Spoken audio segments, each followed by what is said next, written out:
glória, em nome de Jesus. Amém.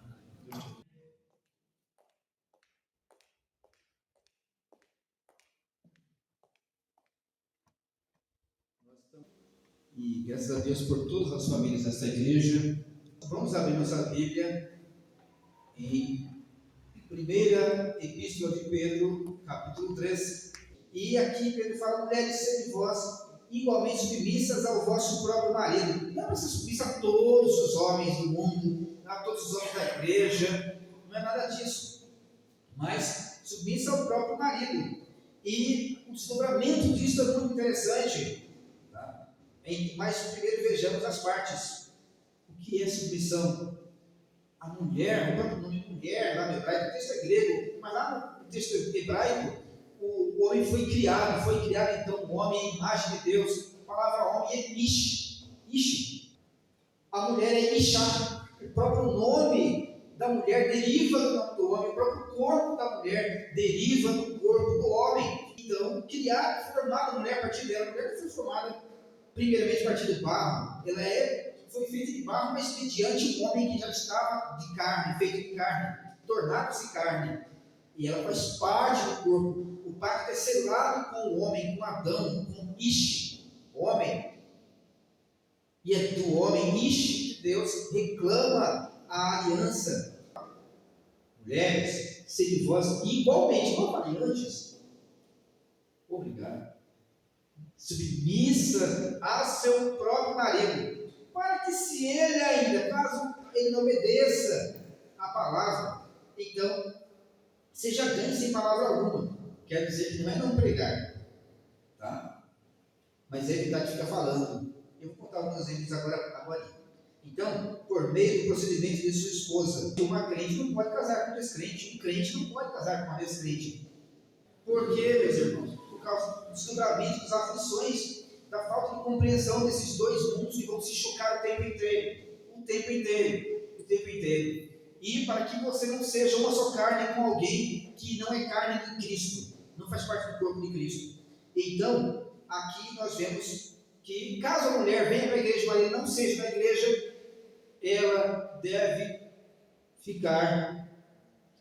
não ficar reclamando dele, porque ele ainda não é da fé. Não ficar jogando na face do homem aquilo que ele é, aquilo que ele deixa de ser, e então causar conflitos dentro de casa. Aquele cidadão ia na igreja, assim, ficava parado lá com as mãozonas no bolso, assim, olhando o pastor, e com paletão na boca, porque ele podia fumar dentro da igreja. Ele colocava o paletão e ficava lá, e começou a ir na igreja, gostava, aquela camisa aberta no meio da barriga, e foi que não me contou, foi indo. Ô pastor, quer uns estudos aí, se eu me dar uns estudos em casa? Tá bom, seu Zé, eu vou ensinar o senhor sim. Mas aquele homem tinha uma mulher, segundo a cidade, era uma praga. Tinha uma amiga, ele não tinha um amigo, porque quando chegava na porta da casa dele para chamar ele para pescar, ela jogava água quente, ela jogava água fria, ela jogava um pedaço de pau e mandava aí, a mulher parecia um monstro. E a fama dela aí corria a cidadezinha lá de Chiparaná. Aí o pastor João ficou assim, na cabeça, é sua casa, ele já imaginou o vidro dele todo rasgado, a briga rasgada, a mulher correndo com ele. E aí ele chegou no dia certo e começou a estudo bíblico. Pastor, seu vai lá, olha, né, pastor? Aí eu vou sim, seu Zé, eu vou sim. Chegou lá, a mulher estava varrendo com a vassoura de palha, assim, e ela, oi, o senhor é o pastor João? Ele vai, meu Deus, é agora ela vai para cima. Sou sim. Então entra, pastor João, faz favor, eu vou passar um café. Não, põe sua moto aqui, não deixa sua moto aí fora, não tem bandido aqui, mas você deixa aqui para passar o menino, derrubar, aí queimar a perna no escapamento, põe sua moto aqui dentro. Tá bom, pôs a moto, fique tranquilo que o Zé está chegando. Eu vou lá no fundo, ele está lá no fundo. Então. Chegou lá, chamou o Zé, jogou um balde para fugir, estava roçando lá, jogou um balde de água, veio com a roupa da mulher lá, mal seco.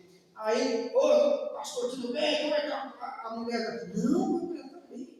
Foi ele fazer um café, ela já volta. Ela falou, tá bom. Quando ela veio com café e bolinho. Ô pastor João, não trouxe o café, trouxe bolinho para o senhor também. Pastor, pensando no menino está envenenado, né? Não vou cair nessa, não, estou com um pouco de azia. Não, mas eu faço questão, se eu a farofa, faço uma farofa, tem uns ovos fresquinhos ali que eu tirei da galinha. Aí, não, pastor, come o bolo, depois você vai falar. Você vai perguntar, na saída, ela deve, vou ver se minha moto está inteira. Deu uma olhada lá fora, a moto estava inteira. Ele foi, quem sabe arriscou a moto, se assente todinha com gilete. Porque a mulher era muito, era um terror. Ela saiu, apertou a mão dele, discipulado, ela ficou lá. Olha, o senhor gostou disso tudo? Aí, gostei sim, pastor, você vai voltar outras vezes.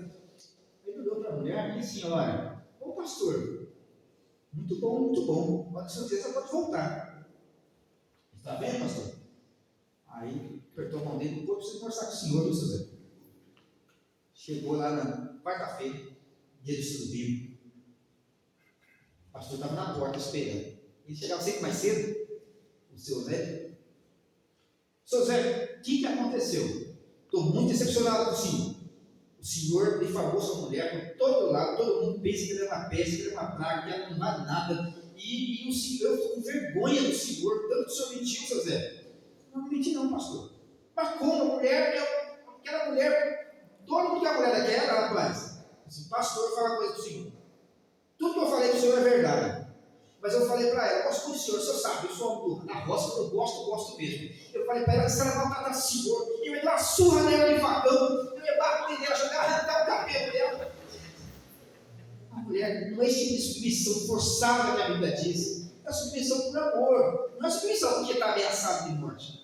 É submissão de alguém que tem um espírito tranquilo, um espírito manso, cordial, que foi renovado por Deus. Então, por isso que ele diz, observar seu honesto comportamento.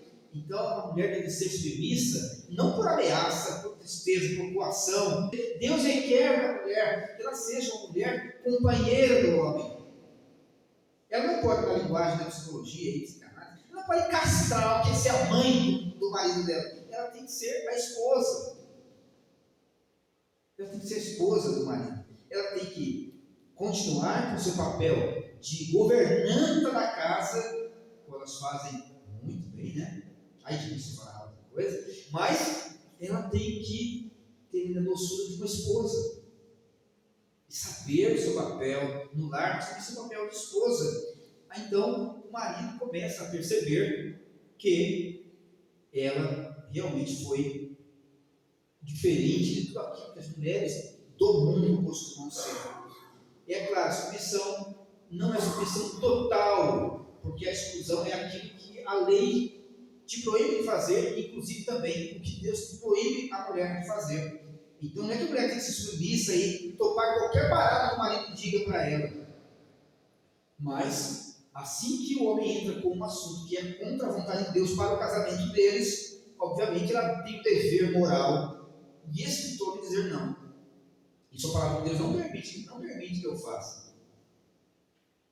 Eu estou com você em tudo. Tudo que a palavra de Deus me permite fazer.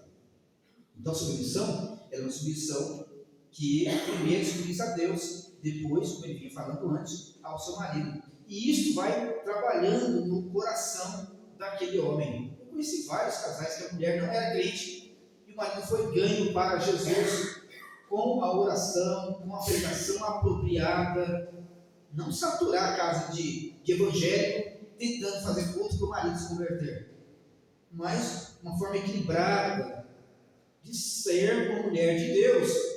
E ser mulher de Deus não tem nada a ver com cabelo, com saia. Desculpe você que gosta disso, eu acho que mulheres ficam muito bonitas, né, com roupas sociais, mas isso não é o que Deus ordena você fazer. E se eu falar isso em algum lugar, eu vou ser apedrejado, porque a ideia é que a mulher deve vestir-se depois de converter, tem que andar com uma burca. E não é isso que a Bíblia está dizendo. Na época de Pedro, as mulheres ricas, as nobres, costumavam pagar caríssimo por enfeites de cabelo, era a moda da época. Hoje são as estéticas, né? Os mondiais da vida. Mas na época eram cordas e correntes que se colocavam nos cabelos, nos longos cabelos, com pedras preciosas, com ouro. Era o preço de um carro, se fosse colocar hoje uma carruagem popular, com vários cavalos, era caríssimo. E geralmente usado por mulheres nobres. Então, muitas mulheres de classe baixa ficavam insistindo com os maridos: eu quero daquela, vem de uma propriedade, vem de uma casa, eu quero mostrar minha beleza, eu quero mostrar. E, na verdade, esse tipo de guerra sensual não faz parte dos atavios de uma mulher cristã. Ela não pode gastar tudo que tem numa família para uma cirurgia plástica. Pastor, você vai mandar ter cirurgia plástica agora de um de outro? Não. Mas o que acontecia na época era mulheres que queriam cobrar do marido que ele providenciasse um enfeite para cabelo da melhor qualidade que a família não podia comprar e ficava infernizando a vida do pobre coitado, que é sempre inocente nas questões familiares. Claro que não. Então, não seja o adorno da esposa que é exterior, o enfeite, não frisado de cabelo, adereço de ouro, aparato de vestuário. Não está proibindo a mulher de usar o arquinho, não está proibindo a mulher de usar a presilha. Está dizendo que aqueles enfeites, tem contexto, aqueles enfeites não devem ser o que traz você a beleza. Mas é tão bonito ver alguém que é aquilo que é fora de casa, é dentro de casa. Alguém com espírito cordial, manso, tranquilo, é tão bonito ver isso. E é isso que o apóstolo Pedro está dizendo. A Bíblia diz em Provérbios que é melhor morar com uma ursa parida do que com uma mulher bichosa, briguenta. É claro que eu estou falando para as mulheres de fora, as da igreja não são briguentas. As mulheres da igreja, diferentes das de fora, são sempre mansas, cordiais. E esse marido errar, por exemplo, na compra de alguma coisa, ele sempre fala: parabéns, querido, amor, fique com Deus, e eu vou te mandar ficar com ele. Então, é claro que eu estou exagerando, mas o apóstolo Pedro está trabalhando com o início dos conflitos. Se você sofre perseguições de fora, mas tem um lar estruturado, meus irmãos, você vai longe. Você sofre perseguições, olha para a sua vida, as perseguições que você sofre, as enfermidades, as doenças, os boatos mal intencionados que você sofre, as calúnias, mas você tem um porto seguro, uma família, então você continua seguindo sua direção, não é assim? A época de perseguição é a mesma coisa. Você pode sofrer perseguição, ameaça, ter temores noturnos, porém, se você tem uma família, uma mulher que te apoia, você fica tranquilo. Você fica tranquilo. Você consegue andar mais longe com isso. Assim, essas mulheres não devem olhar para fora, para a janela, para o mundo, como a mulher de Ló. Elas devem olhar para dentro de si em Cristo, para Cristo, seu sacrifício, sua obra, e entender que o seu papel na casa é orar, conduzir os filhos a Deus, no caminho do Senhor, e também dar suporte ao seu esposo, claro, na palavra de Deus. Então, ele diz: olha, seja porém um homem interior, que ele usa o termo homem para falar de ontologia. A mulher é uma pessoa. O cristianismo inova as coisas. Filo, o filósofo judeu, que tinha cultura grega, ele dizia coisas que eu não concordo. Ele dizia que a mulher era egoísta, não tinha coração, era falsa, traiçoeira, hipócrita e briguenta. Discordo de Filo, porque o cristianismo trouxe libertação. O cristianismo trouxe libertação para as mulheres. É por isso que o apóstolo Paulo fala que em Cristo agora não há mais judeu, grego, homem ou mulher. Ele está dizendo que as pessoas são qualquer gênero que quiser. Nada disso, longe disso. Ele está dizendo que Cristo trouxe essa liberdade da mulher ter ser tratada como uma pessoa. Existem culturas até hoje que a mulher não é considerada uma pessoa. Vai no Irã para você. A mulher é considerada como um ser de classe inferior, só criada para satisfazer o desejo do homem. Sabiam disso? Então, o apóstolo Paulo mostra que o cristianismo é diferente. O ser interior, a mulher é uma pessoa. O homem interior é uma pessoa. É uma pessoa unida ao incorruptível. Ela é unida a Deus. Ela foi criada para ser santa, para ser pura dentro do seu lar. Tem um espírito manso e tranquilo. Eu acho que eu não preciso nem explicar para vocês, que vocês já fazem isso. que é grande valor diante de Deus. Olha que papel maravilhoso. Ele cita o exemplo de Sara, que obedecia a Abraão chamando do Senhor. A partir de hoje, minhas irmãs, a partir de hoje, nós sabemos que Sara chamava Abraão de Senhor. Mas a ideia aqui é que ela sabe o papel de Abraão na família e ela sabe o seu papel. Não é para rebaixar Sara. Ela sabe o seu papel. Ela passou muitas provas junto com Abraão. Vocês que já leram a Bíblia algumas vezes, vocês viram quantas provas Sara passou com Abraão. Depois Abraão, ela passa provas grandiosas. Claro, ser humano tem sentimentos, temores, mas ela permanece firme, mesmo quando a sua fé se enfraquece. O Senhor veio para parar a prometida do filho.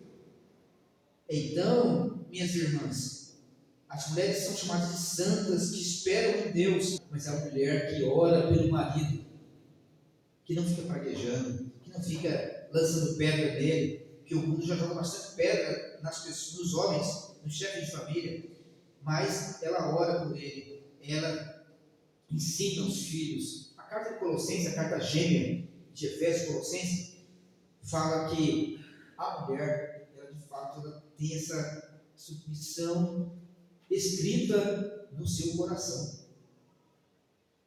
Ela confia que o homem vai liderá-la e não é rebaixar nenhum. Infelizmente, o mundo moderno tem destruído a ideia de uma mulher feminina, e a mulher não deve se masculinizar, cantar música de bebedeira, vai sair para beber. Isso tudo é desvirtuar o ser mulher, a ponto de agora estarem querendo proibir no Brasil a mulher ser chamada de mulher, e sim uma pessoa que